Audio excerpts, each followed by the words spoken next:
Hi, everyone. Welcome to episode 103 of the All Dolphins podcast on this Wednesday, October 18th. We did the odometer reset, so we're at number three. And no, Omar, I'm not going to mention Josh Rosen, so you can take another dump on him. But you're dying to, aren't you? Hold on. I am dying to. I'll let you. I'll let you go with your selection for number three. Okay, my selection for number three is a guy who made one of the greatest clutch kicks in Dolphin history, fairly recent as well. A One of kicker? you, sorry? A A kicker? kicker, yes. I know you don't acknowledge kickers and punters, but hey, it got you to cover a playoff game, one of the rare times, 2016, 55-yard field goal without a timeout, running onto the field in cold weather in Buffalo. Andrew Franks from RPI. Hat tip to Andrew Franks. I can't remember if it was Andrew Franks or Caleb Sturgis, one of the kickers. I think it might have been Franks, who always was arrogant after it. If it was in Buffalo, I think it was in Buffalo. When he made a game-winning kick, he's like, "Why are you guys talking to me? What, why do you guys want to talk to me now? Like, bro, you're a kicker. Stay in your lane. Okay, you win the game. You kick the game-winning kick. That's the time we talk to you. You missed the game-winning kick. That's the time we talk to you. Don't get out of your lane if you're a kicker." And I'm disrespectful to all kickers. Yes, you are. You don't acknowledge kickers and punters. And Why should I? find it hard to believe it was him because I remember talking to him after he made some kicks and he was perfectly fine. And Sturgis had a little bit of an edge to him because he was a draft pick who struggled with consistency. I can't remember who it was, but it was one of those guys. I got to check with my media peers, especially on the road. I remember it was in a Buffalo locker room. I'm like, bro, you just kicked the game-winning kick. You think now, now we need permission to talk to you? Like, stay in your lane. But we're not going to ignore Josh Rosen because you're not going to ignore Josh Rosen. No, we're not going to ignore Josh Rosen. I'm not going to allow you to ignore Josh Rosen, which I will say is Chris Greer's biggest misstep as an executive running the Miami Dolphins franchise. I will make that argument for this reason. You knew he was a trash quarterback when you traded for him. You didn't want him in the draft. Your head coach made it known he do not want him. Your head coach, which at that time was Adam Gase, did not want Lamar Jackson, and he did not want Josh Rosen. He would tolerate Sam Darnold, which he, eventually went on to tolerate Sam Darnold with the Jets. Yeah, no choice, yeah. Yeah, but he really wanted Johnny Manziel, and he really wanted Josh Allen. Baker Mayfield, not Johnny Manziel. Baker Mayfield. I'm sorry. Johnny Manziel, Baker Mayfield, same thing. No. You know what's funny? I know this is a weird tangent, but the fact that Mike McDaniel actually coached Johnny Manziel and we have never asked him about that ride and experience. Oh, man, in Cleveland. Holy moly, that's right. I am so like that would not be probably a press conference question, but and I haven't seen the Johnny Manziel documentary. I don't want to see Rich Prima Donna talking about he drafted in the first round and really didn't care, really didn't study, and was too focused on partying and spending his money. Like, that's not what I want to see a documentary about. It was good, but it kind of glanced over some of the issues that he had. It felt kind of like a promo piece at times. Here's what I'm going to say about Josh Rosen, however, because I take a different view than you do. Number one, when they made the trade, Adam Gase no longer was the head coach. Yes. And Brian Flores was here. And which coordinator was it that liked him, that supposedly liked him? The OC in 2019 was... the guy who was a former wide receiver coach. Yes. O'Shea. Yes. Chad O'Shea. Chad O'Shea came from New England. Okay. And then the other part, even though it didn't pan out, again, his body of work was very small. He had and Omar keeps shaking his head no. His body of work was very small. He had 1 year with I don't know how many starts with Arizona on a crappy team.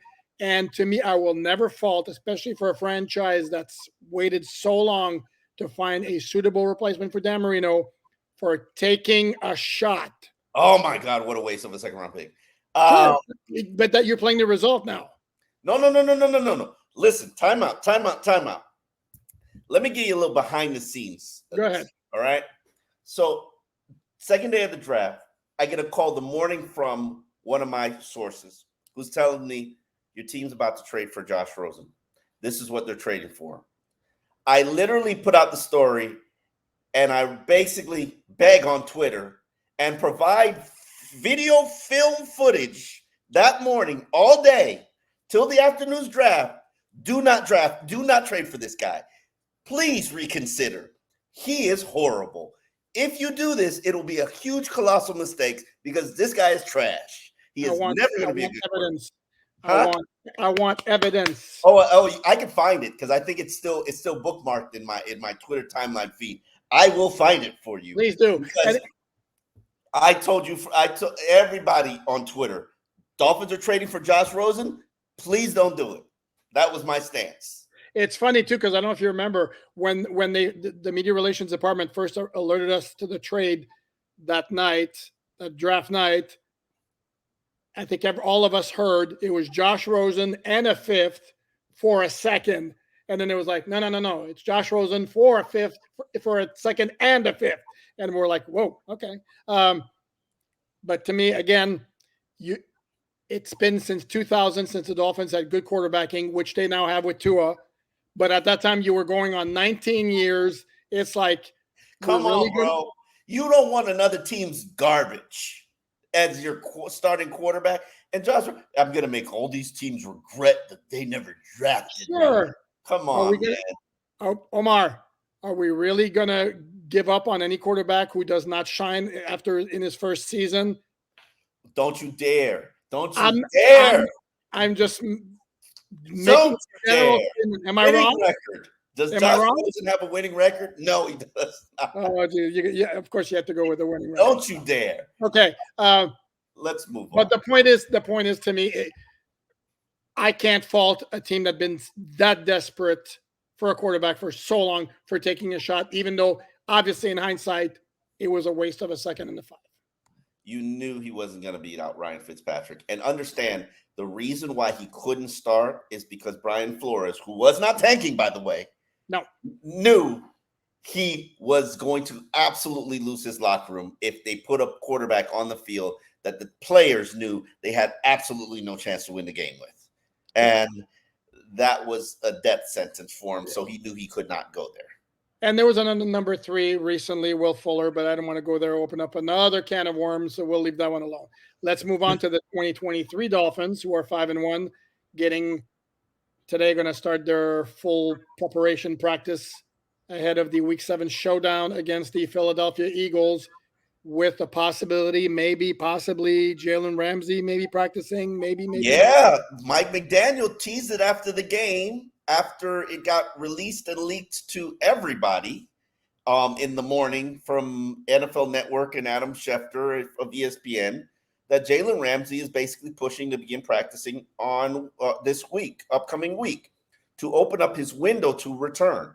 Now, here's what's interesting about this. We knew that Jalen Ramsey was on his way back and ahead of schedule. We talked to Sam Madison last week. He's prepared. He's ready. The question is he physically ready? Now, when we enter the practice field, Jalen Ramsey's usually coming off the practice field, hiding all his little equipment as if like I wasn't doing anything. What, me? Yeah, what, like me? Like I'm not doing anything. So we know the question is, we saw him running 2 weeks ago, me and Marcel, and it was like, oh, that he was running to a locker room, and I was like, yo, that's like a real run. That's not like a subtle jog. And I was like, oh, well, is he cutting? Saw some equipment that he was using, which would generally be for cornerbacks who are doing agility, change of direction stuff. And I said, okay, maybe he is cutting. Now, here's the biggest issue for me and the great concern that I do have. How much is too fast, too soon? But understand, even though I do have that concern, what is Mike McDaniel? He is ultra cautious when it comes to injuries. Am I making this up? No, and the term he's always using is we're going to protect a player against himself. Yes. Now, does Jalen Ramsey have the juice to force his way onto the practice field? Yes, he does. Onto the practice field? Onto the practice field. Oh, practice field? Does he, if the doctors examine him and decide your knee's a little bit unstable, he's not. Okay. All right. So maybe, I don't know if he will begin practicing this week, which would just simply open the 3-week window. What I will say is there is some thought that I think that they will from this standpoint. He's coming back and will probably be back by mid-November. If we don't begin it this week, and let's say we begin it next week, the bye week will be thrown into his equation of when he can come back. And would I want to waste a 3-week window to come off IR for a bye week? You understand what I'm saying? So if I start it now, I get my 3 weeks of preparation, and then I get my bye week. That gives me a full month of work, rehab, rest, and then the week 11 game against the Las Vegas Raiders, where God, I have a Devontae Adams, could potentially be my return. Now, the only reason I think that the window could open this week, if the doctors give it the green light, is because of that bye week. Whereas if I opened it next week, I'd be wasting it on the bye week. Do you understand what I'm saying? Yeah, but here's the thing, though. I think you're operating under the assumption that no matter when he starts practicing, he's going to take the full 3 weeks. That didn't happen with Robert Jones, and I don't know exactly where Ramsey is in his recovery. Obviously, he's ahead of schedule. If we're talking about him even just starting to practice this week, if it's even in the conversation, is it really that crazy to think that maybe he needs 2 weeks? I don't know.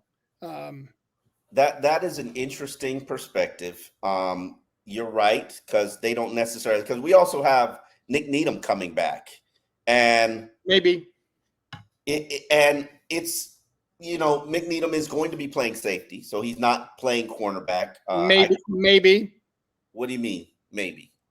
Again, because as I said on the show a couple of days ago, are we sure it's a lock that Nick Needham comes back? You make an excellent point.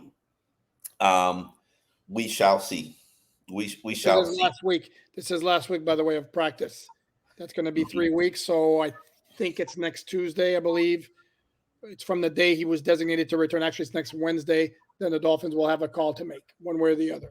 So it's not this week. It's next week, Wednesday, that the Dolphins have to make a call on Nick Needham, whether or not he's going to be activated to the 53 or if he's going to be remain on the PUP. Correct. And this is where I also bring up the fact that if anybody's going to say, well, you wasted a designated to return, no, you didn't, because Needham was not on IR. The limit of 8 applies to IR, not PUP, which is what Nick Needham was on. So it's a different story there. So here's my thing, and we also got to keep watch of Xavier Howard with that growing injury. I don't expect him to practice on Wednesday. He didn't practice last week Wednesday, and there wasn't even an injury associated with it.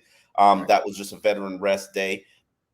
When you talk to Sam Madison, all the coaches, maybe Vic Fangio, I'll include him in that, their focus is to make sure that Xavier plays all 17 games. And to get him to do that, right now the groin is flared up. If he continues to play with it, it's probably going to get worse. So I would be surprised if he practiced once this week, and I also wouldn't be surprised if he didn't play in this game.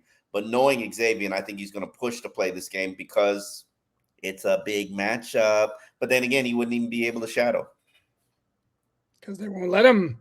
They will not let him. Well, this week, I don't think you need the shadow because there are two very talented receivers in AJ Brown and Devonta Smith.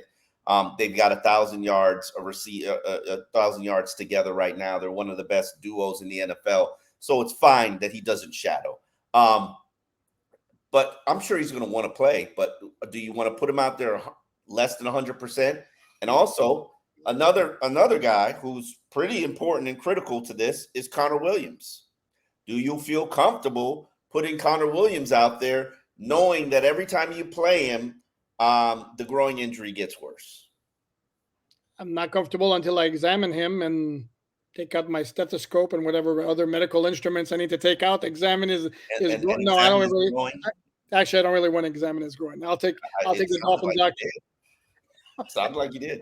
I caught myself halfway through going, yeah, no, they don't really want to do that. I'm Yeah. going to trust the Dolphin doctors that to make sure they're going to err on the side of caution. And we going back to the cornerback situation, this is where the Dolphin pass rush, which has come on lately against mediocre offensive lines, can really make the life easier for the cornerbacks, particularly as if my buddy Ed Kratz told us on the behind enemy line segment on Tuesday, Lane Johnson does not play. That changes the complexion of that offensive line. And this is Mm-hmm. where you look at the left side of the Dolphin defensive line. That's Andrew Van Ginkel, Jalen Phillips off the edge. Sometimes Christian Wilkins will line up out wide. Those guys need to Man, eat. Emmanuel Ogba now. Oh, sorry. Ooh, bad Allen. Yeah, Manuel Ogba. Emmanuel Ogba. He got rolled over on a running play against Oh, the. did he? I didn't even notice.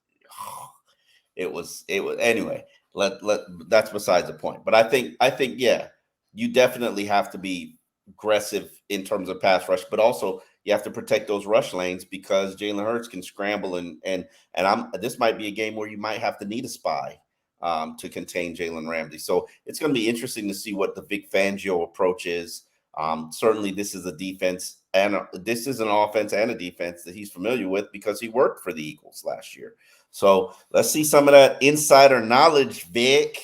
Except Except they have two new coordinators though. still know the personnel. Johnson, what's his first name? Bruce Johnson, I believe, on offense, and then Sean Desai on defense. No, he knows the personnel, but maybe those two coordinators brought in their own tweaks. And I don't remember who it was who made that point, but sometimes somebody made the point that sometimes if you know too much about your opponent, they throw in some tweaks here and there, and you're caught with paralysis by analysis. You're trying to think too much. Okay, what are they going to do with this? Oh, this is what he told us they're going to do, and boop, they throw something else at you. Mm-hmm. So I think to a certain extent that kind of stuff to me is a little bit over. Like the idea of you sign a guy off somebody's practice squad the week you play them, and you got all this, this knowledge, and you're going to download them. Exactly. And all of a sudden, it's going to make a big difference. I remember I joked with Michael Thomas one time because they acquired him from the 49ers, and I think they played them a little bit later that season. And I was like, yeah, they put you in a room with a white light. Said, tell me all you know. Tell me everything. Yeah, I kind of agree with you. I mean, the thing is, teams have played 6 games. It's on film. You know what they do. And honestly, think about the Miami Dolphins. Like they're just doing things that nobody's ever seen before, or they're a lead blocker on a screen with the tight end last week. That was sweet. That the Mostert touchdown pass. Yes. Oh man, was that sweet? And going motioning one way, coming back the other way, and having Smythe come back in, curling in front of. Man, was that creative? I heard from Channing Crowder, who does the WQM, Hawk and Crowder. I was listening to him talk about that. He was like, man, and Crowder's been an inside linebacker. He's played in the NFL. He knows what you're supposed to do on general play. And he's like, I'm looking at that. I'm like, I don't know what to do. Like, what are the rules? These people are just making things up. And truthfully speaking, that's Mike McDaniel in this offense. There was one play Tyreek's lining up as a tight end, and I'm like if you're a linebacker, like you're looking at a cornerback or a safety, you're like, one of y'all better take him because I can't take him. Like Tyreek literally lined up as a tight end. Like, what do you do with that? Like. No, and it's like the first play, I think it was against the Giants. They line up 2 halfbacks. Alec Ingold is on the field also. And then they motion them all out, and then they bring Waddle to the backfield. And then they run in it, and then they're around with Achane, sorry. It's like, they throw so many stuff. And this is where, for the All Dolphins mailbag that I posted on Tuesday on alldolphins.com, where everything is free, somebody was complaining about some of the play calls on 3rd and 1, 4th and 1, and I'm like, yeah, they've done some things I really don't like, but you know what?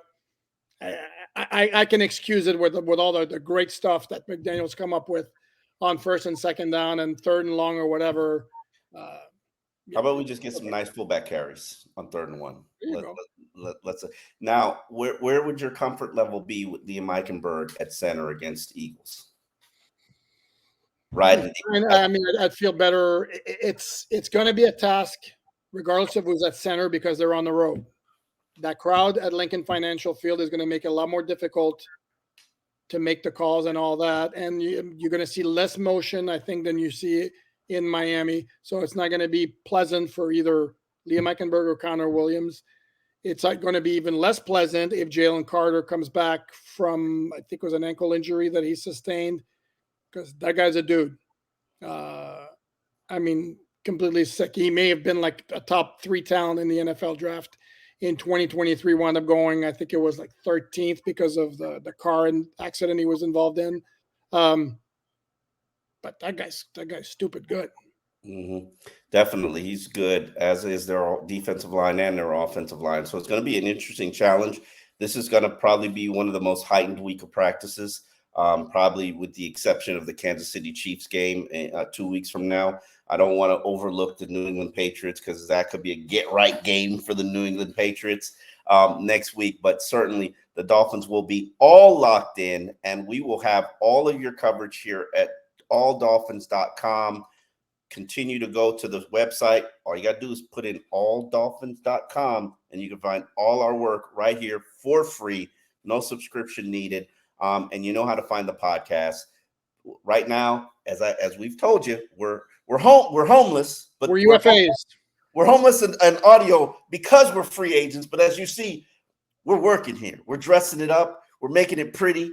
And we're trying to take it to the next level. And that includes a next level podcasting audio contract, which we're working on. So soon we shall have a home, unless we continue to be free agents and go no limit, free agent, just do it on our own. But we'll be here later to do an afternoon podcast to let you know everybody who practiced and what it means. Right here, you can find us on YouTube, alldolphins.com, alldolphins.com.